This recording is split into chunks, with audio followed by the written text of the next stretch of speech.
a movie is like, you're getting into some shit when Shudder, the app that has Cannibal Holocaust, gives you a warning before the movie starts. That caught me off guard. Yeah.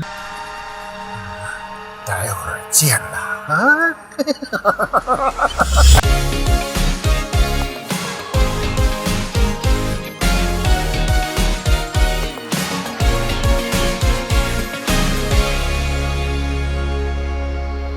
Drive-by movies, you're watching Fresh releases. My name's Blaze.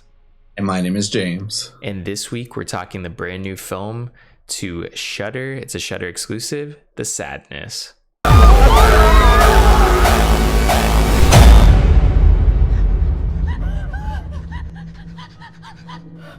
我找到你了。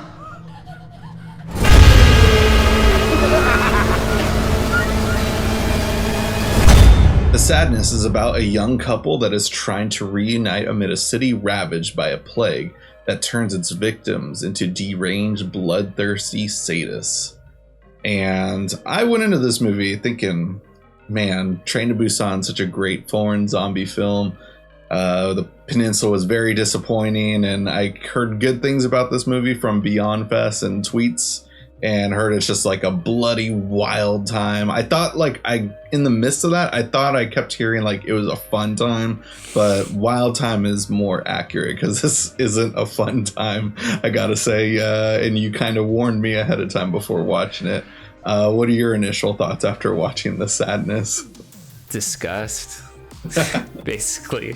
I don't know whether myself or what. This film definitely is like, I think there was a huge push for Asian horror movies that were extreme back like I'm kind of thinking like the early 2000s ish, and then they kind of like not like lost their way or anything, but like the oddity of like the extreme wore off, like people were desensitized to Asian extreme cinema essentially, and just kind of you got films like Train to Busan that nothing about the film makes it seem like more extreme than other movies. It's definitely like could be construed as an extreme film, but compared to other stuff at the time or even stuff you'd see in America or other parts of the world, it didn't like stick out. But this is one of those films that like watching it, I was like, oh shit, they like went there.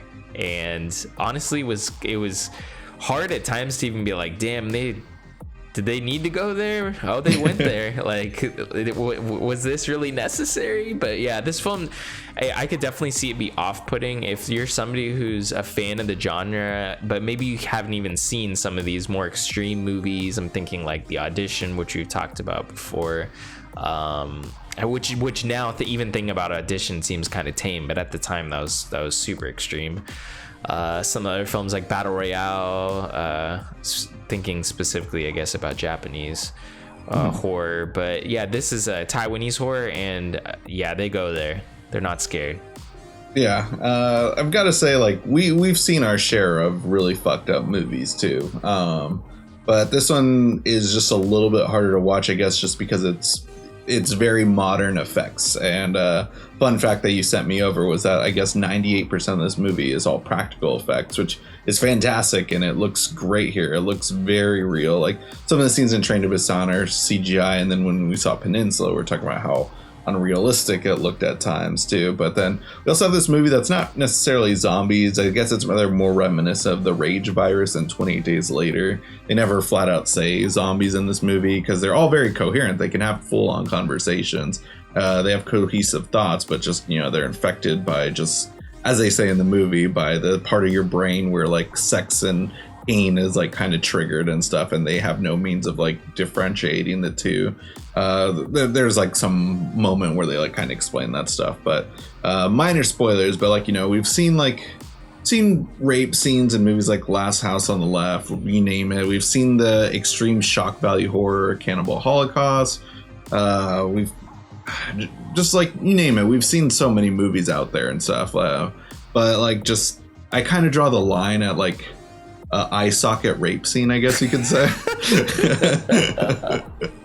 That scene kind of caught me off guard. Like we've seen like bloodbaths worth of gore and plenty of movies and stuff too. But like, I really enjoyed this movie, but like, it's not a movie I really feel the need to watch. And there was some stuff that like is missing. It's a great movie to have on your business card for this director. Like, I really want to see what he does next, and I hope he doesn't continue to be just like a shock value director. Like, this is a great movie to get recognized for your first film. I see it's getting great reviews, but a couple things it could have used a little bit better. But yeah, this film definitely is like shocking, and that's one of the major things. Like, I respect the hustle of like, you know, putting in all the shocking scenes you can, because that's honestly gonna get you discovered in a sense, or people are gonna talk about you. I mean, if he just made a movie with a great story, that might have not been the thing that people would have latched onto. Hey, we would have liked it, but it might not have even made it to Shudder or made it in front of our eyeballs. So you got to do what you got to do. I respect the hustle from this director, but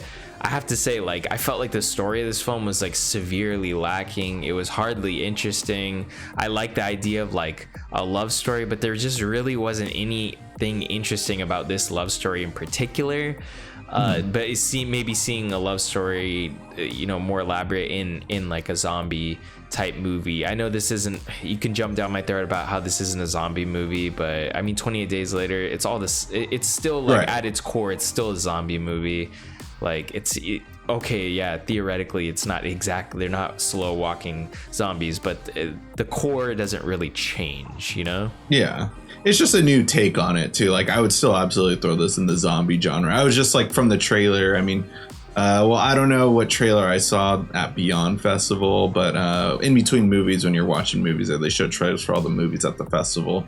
And I just remember it was like a quick, like, kind of 30-second, like, really fast cut, crazy teaser for the most part. And I just didn't get the vibe that like the zombies were talking in this movie. I guess I could be wrong. It's been a while since I've seen that teaser, but yeah, like, it just caught me off guard. But it's cool to see, and like, you know, I'm interested on this different take just because it's, you know, a new version of zombies that I've never seen. And I think what the zombie genre needs every once in a while, it needs like a different take on it. 28 Days Later revitalized, you know, with Dawn of the Dead remake, and then eventually like Walking Dead got popular, and we've got nonstop zombie memorabilia.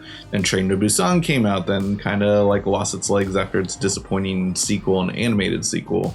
But this is a good movie again to just like revitalize it again. I hope zombie movies never die, because I do enjoy them, but just like to see something new. And I wish the story kind of had a different take on it. Like, this is a pandemic film, so they shot with what they could, and it's your pretty basic plot, like you said, just a guy trying to save his girlfriend. I would love to see his girlfriend, you know, she kind of holds her own towards the end of the movie, but overall the plot is just like, oh, I have to save this damsel in distress. And I wish like they kind of gave her like a stronger character arc earlier on, just because she's holding herself very well and stuff. But just like, I did like the overall twist towards the end with the boyfriend like ended up like being turned. Like, I wasn't expecting that, but I just felt that this movie, what it needed was more cheer moments, because Train to Busan gave those moments to you where like the badass father figure guy, like his wife is pregnant and he's protecting her, and just like so many moments like he's a badass. And we got one sequence of that in this movie when he stops those kids from killing that or they're torturing this guy at a basketball court, and like it was cool to see him kind of like knock out one of these kids out easily, and he ends up running away. I need more moments like that where I like literally was like, fuck yeah, kill that zombie and stuff. And there isn't any of that, because the zombies are so brutal in this movie, and just like it could have used a little bit more like lighthearted moments where like, yes, they're the characters that I'm supposed to be rooting for are getting their moments to shine, but just like it's constant just dread though, sadly. Yeah, which there's a place for that as well, but I do agree with you. Overall, like the watch, it's just so dreadful with how brutal these zombies are that it's not like a fun watch. It's just kind of like like the effects are honestly very impressive, but I just wish, like you're saying, there was more hero moments, more just fun moments to boost, you know, the enjoyment of what you're seeing really on screen. So I just kind of wish that this had just more fun to it, and I guess that's easier said than done, but this film is just how brutal the zombies are. I kind of hope this take on zombies doesn't really return for a while. Right, yeah, because I remember like, you know, Zombie and Dawn of the Dead, those are all rated X movies. Like, I would love to have seen the MPAA, like that era of MPAA try to react to a movie like this. And a movie is like, you're getting into some shit when Shudder, the app that has Cannibal Holocaust, gives you a warning before the movie starts. That caught me off guard. Yeah. At least they know what they had, though, and they put the warning. I honestly forgot until you mention it now, because I just thought, I was like, whatever, I didn't read it, I'm like, I know what I'm gonna watch this anyways. But now that I think about it, yeah, I don't think I've ever seen that warning on Shudder. Maybe Cannibal Holocaust, but I didn't watch it on there, so...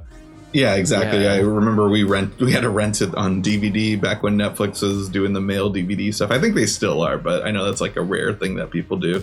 But yeah, that's how we watched it the first time. But what the level up to the warning from the film warning from like the producers of the studio, or in this case Shudder, the level up from that, and the worst I've ever seen, I don't know about yourself, but was before, is it Martyrs? There's like the director talks like to the audience saying like why he made the movie, like on DVD. Like that was the intro was like from the director, and he talks about like oh, some say like this film shouldn't have been made. That's next level. Is there anything you've seen that's worse than that?